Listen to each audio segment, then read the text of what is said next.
Good afternoon. Hope you're doing well. It is Saturday, April 9th at 2:15 in the afternoon. Purdue's spring game is completed. I did not attend it. I'm going to be real honest, and I'm going to tell you why. I woke up this morning in Fishers, Indiana, and it was there was snow on the ground. And I was like, nope, just not going to do it. I've been to a lot of spring games and been miserable, and for me, the payoff isn't very good. My son is kind of I don't know, want to say he's past that, but we used to go to a lot of games and talk to the players and get autographs and stuff like that. This year, we were actually taking college visits down in North Carolina. Got back last night at 1 a.m. And yeah, it didn't seem like it was worth it. But if you didn't get to tune into the game on Big Ten Network, maybe I can fill you in a little bit on what I saw and what I took away from it. If you went to the game, hats off to you. My pal Mike from PU Falls Cities, who's the president of the Alumni Association down there near Louisville. He went. He's more of a man than me, and I'll admit that. He said it wasn't too bad as long as the sun was out. Here in Fishers, the sun really never came out. It was cold here, and went out and ran some errands and did some things this morning. And I was like, yeah, I'm pretty happy with my decision. But that doesn't change the fact that I love the fact that the black gold game happened, and I think there are a couple interesting things we could take from it. First, the biggest one is injuries, as they almost always are in the spring, were a story. Guys like TJ Sheffield weren't playing. Durham didn't play. He was dressed, but I don't think he saw any action. Of course, the defense was kind of a skeleton crew in the defensive backfield specifically. You had a couple quarterbacks playing cornerback. A lot of players were on the shelf, and not a lot of real world situations. But there are a couple guys that caught my attention, and that's probably my biggest takeaway is the people that caught my attention, the players that look like they might be promising. Back in the day when Drew Brees was at Purdue, I always talk about this because I think it's funny. There's a quarterback named Mark Burglar, who was always a spring game hero. He always looked good in the spring game, and he never got really even close to playing serious action. He would do mop-up duty every now and again. David Edgerton was another one during the Breeze era. Everybody called him the Edge. Love David Edgerton. I think there was another one during the Breeze era that also didn't play. He was a kid from Carmel. He transferred out. I can't remember his name right now. Nice guy. But the spring game is funny, and it's funny for a lot of reasons because, I think everybody, if you're like me, when basketball's over, you're kind of looking for something else, and spring football is something to talk about. Jeff Brom's version of spring football and spring practice is a lot different than some other coaches that have been at Purdue. One of the big differences is he doesn't tell you much. You kind of get to learn what you learn that he wants you to know. One big takeaway. Wait, let me do something before I do that. Let me thank our sponsors. Let's thank Martin Vintage. Go to Martin Vintage right now, martinvintage.com. Check out their Cradle of Astronauts shirt. It's an awesome t-shirt. They were kind enough to send me one. It's got that nice 50-50 cotton poly blend. Plus, it's got the shield that you saw on the astronaut game football uniforms from a couple years ago. Interboiled at checkout, 50% off. They just had a promotion. They were giving a bunch of money for a charity run. That ended yesterday, but still, Martin Vintage, Purdue alums, they do great stuff. Gridiron Metalworks, check them out. Interboiled at checkout for 15% off. And then, of course, AJ's, our pals at AJ's. Adam's a great dude. He and I text, and I'm just a fan of what he is for the Purdue community. And if you are in town, if you're in West Lafayette, go over to AJ's. Grab a burger and a pint and maybe some beef and enjoy the games that are on in the place. EatAJs.com. Let's move on now, and let's talk about the spring game a little bit more in depth. First off, like I said, it was one of those games where a lot of things weren't exactly what you'd like them to be as a fan, right? I think people want to see football. But this was a thud speed game, meaning they came up and if you got a good hard hit on somebody, you fit a guy up with shoulder pads, they would call the play dead. Thud speed game. So tackle touch is another word some people say where, if you hit a guy hard, then they'll blow it dead. QBs were down by any contact. That's the other thing. Aiden O'Connell played, but he played pretty limited snaps. He looked okay. The offensive line was down a couple players, so you saw Mabo and Musa, but I think both played. Some other guys that probably won't play a ton of reps. We're playing this spring. The offensive line looked lost, honestly, in the first half. Defense was eating them up. Specifically, there were a couple players that got my attention. The defensive ends looked good. Regardless who was playing defensive end, there was one guy, and I'm trying to remember his name. I'm looking at my notes. Corday Sindor, great name. Corday Sindor is a defensive end, redshirt freshman. That guy got my attention on the defensive side of the ball, period. Defensive end, looks like he's about 6'4", 6'5", long arms, athletic pass rusher. Maybe he could be one of these guys who's the next version, the next great in the den of defensive ends. Just really looked the part. Yanni Karloftis, I think, had a a touch sack where you come in, maybe two, where you come in, you touch the quarterback, he's down. So Karloftis looks underweight to me. He looks quick. But he looks like a guy that doesn't fit into his gear quite yet. He needs to put on a little bit of weight. I think he still has time to do that, but looks quick, looks athletic, looks to be in the right place most of the time, but doesn't look the part yet. And that's one thing you always take from spring games. One of the themes that I see overarching in spring games, you'll see guys that don't quite look like they're ready to play. Let's see what else. Like I said, injuries are apparent. Lots of guys not available both sides of the ball. Burton, let's talk about quarterbacks. Burton, to me, his arm lacks pop or zip or whatever you want to say. He didn't look great. He had one great play where the play kind of broke down. He was able to evade all the defensive tackles, defensive ends, kind of slipped up the middle, broke left, scrambled left, threw a nice ball underneath to Colin Sullivan for a short touchdown in the second half.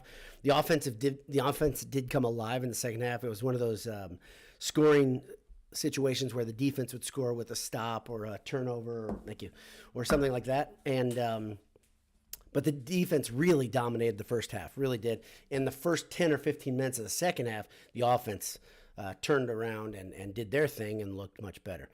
Alamo has a bit of a mechanical problem right now, and I'm not a quarterback coach. I'm just a guy who likes to watch Purdue football. And if I can pick something up in mechanics fault, and I saw something in Burton and Alamo that bothered me. With Alamo specifically, this is very easy. He drops his plant foot. His right foot, for a right-handed quarterback, is not planted on the ground for long enough to generate power. And he's got a really lively arm. You watch him in warm-ups, he's got a great arm. But he's got to keep that right foot down for a little bit longer. And it bothered me, and it showed. Like when he tried to throw the ball downfield, it didn't do what it should have out of his hand with that type of arm. The defense looked aggressive almost the entire game. Also looked like they're having a lot of fun, a lot of energy. Ron English and Hagan, you guys know I'm big fans of both those guys. So the defense reflects their personality. They look solid. They look the part. One thing I love about Purdue's black gold games under Brom is the involvement of the alums. Today we saw Hopkins, Schweigert, Bentley, Nakori, Bailey, and many others on the field. Those guys specifically were involved at the halftime show They handed over jerseys to guys that had graduated and moved on for the program. We also saw Big George was there and Dave Bell, who are both getting ready for the draft. They're recent alums. They're still program alums. Nick Hardwick was doing color on BTN, he was pretty good. He was really good in his analysis, like his prepared thoughts before the game. His reactive stuff in the game wasn't quite where I was hoping it to be, because he's really got a good voice. Like, he sounds like a broadcaster. But I'd love to see him get some real reps in real TV time. I just think he'd be very good and fun to see that. Like I said, defensive dominated the first half, and the second half things kind of turned over. Offense all of a sudden started scoring in bunches, longer passes. I think 20, 30-yard passes were pretty regular. A guy named Preston Terrell, which you may not know, he's a wide receiver. He threw multiple passes. I think he threw two. One of them was a 30-yard touchdown to the right corner of the end zone to a freshman tight end who I cannot remember his name, and I don't even have it down in my notes. So I apologize to him because this could have been his big moment. Some guys that got my attention again. Samson James, the running back, the IU transfer, looks the part. He looks like a big-time running back. He had a couple runs where he kind of got to that gallop. He didn't get a chance to really put on a show or anything, but he looks like he could be promising. Also, Steptoe, the freshman, looked very good, especially in the second half. He had a couple big catches. He's a little more thick than I thought he'd be. I thought he'd be small because he's a freshman. And those water bug type players, the guys who are really quick, a lot of times they look small. Speaking of water bug types, Deion Burks, I don't think he played. I was looking forward to see him play because I like what he brings to that offense. Like I said, Colin Sullivan had a couple good catches, had a touchdown, and Tyrone Tracy, the transfer from Iowa, he looks like he could be really, really good. And they're using him a lot like they used Anthrop. And he comes out of the backfield, he'll carry the ball, catch the ball in the flat, he'll play wide receiver. But again, he's another guy, a lot like Samson James, who has a build right now to play Big Ten football. He already has played. I think he's played 32 games or something for Iowa. So that's really, really promising. Another thing I love seeing, DJ Knox was on the sidelines. He's coaching, I think he's a GA right now, I believe.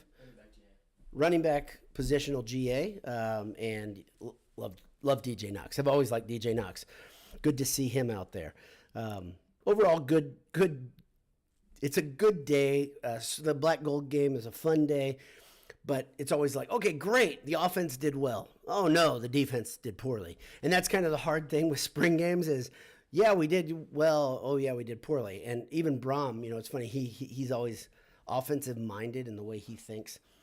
And he talked about it after the game that he was like, well, we did some good things in the second half. It was funny. He had his offensive hat on.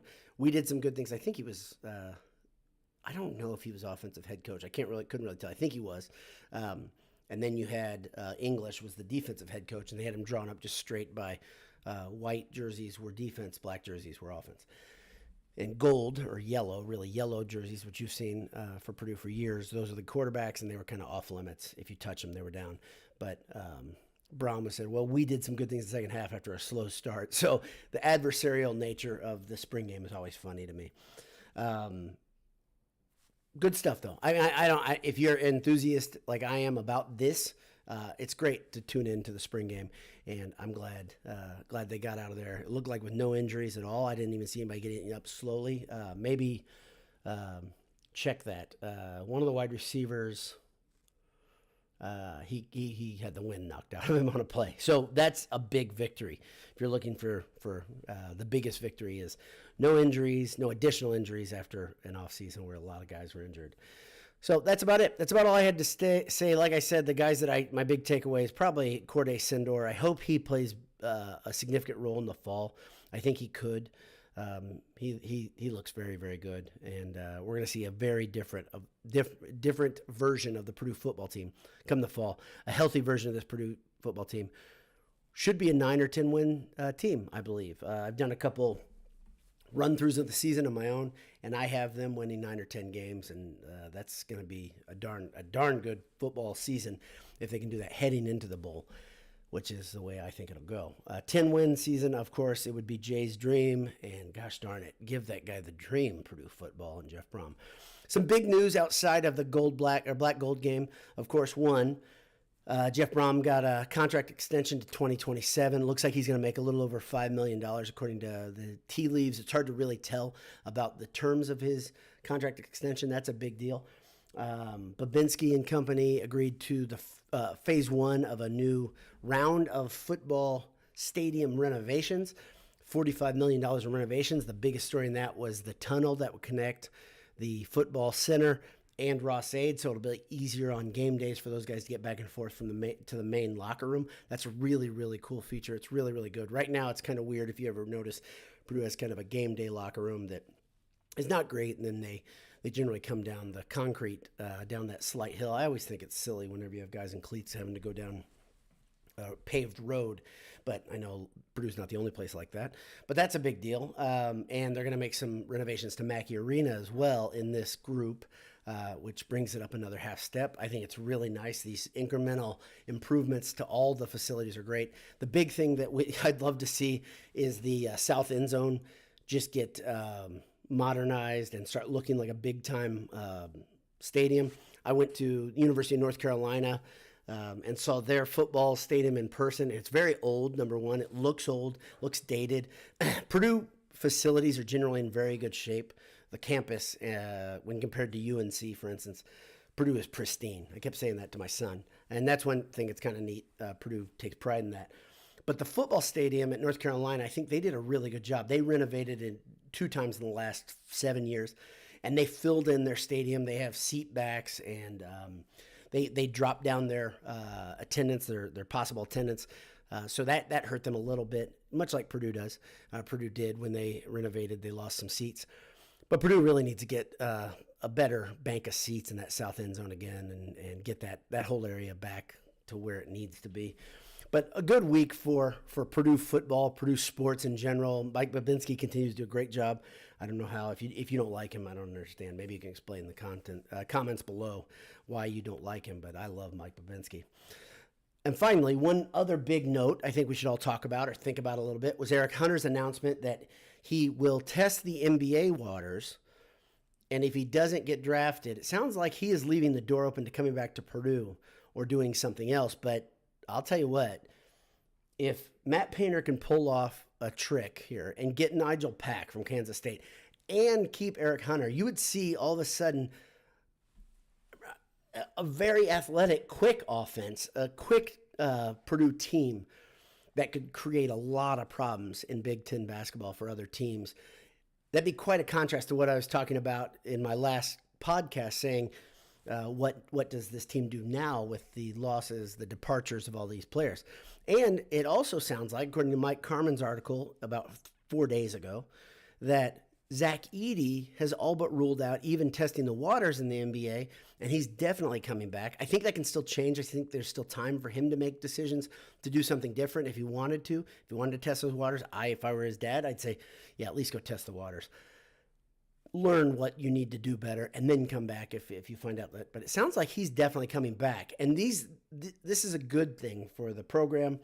But getting that dynamic scorer, shooting guard, point guard type of player for Matt Painter and this program would be very, very big news. And hopefully Nigel Pack decides to come to Purdue. I think he'd be a great fit. I think he'd be instant impact. I think he'd get showcased.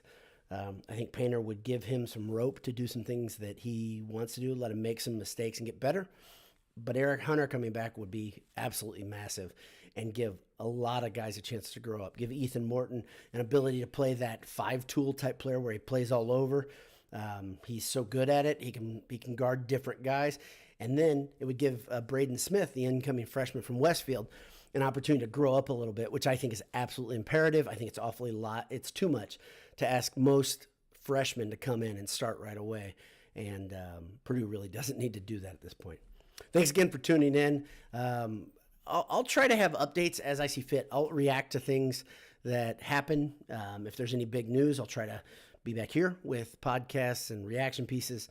Other than that, thanks for a great basketball season, great spring football season, which I didn't do much on it because I don't know what I'm supposed to do other than read about it and then react. And I didn't see much to react about other than things seem good. State of the program's good, and all the news in the last week makes me feel even better about everything. So God bless you. Hammer down. We will talk to you soon. Thanks again for tuning in.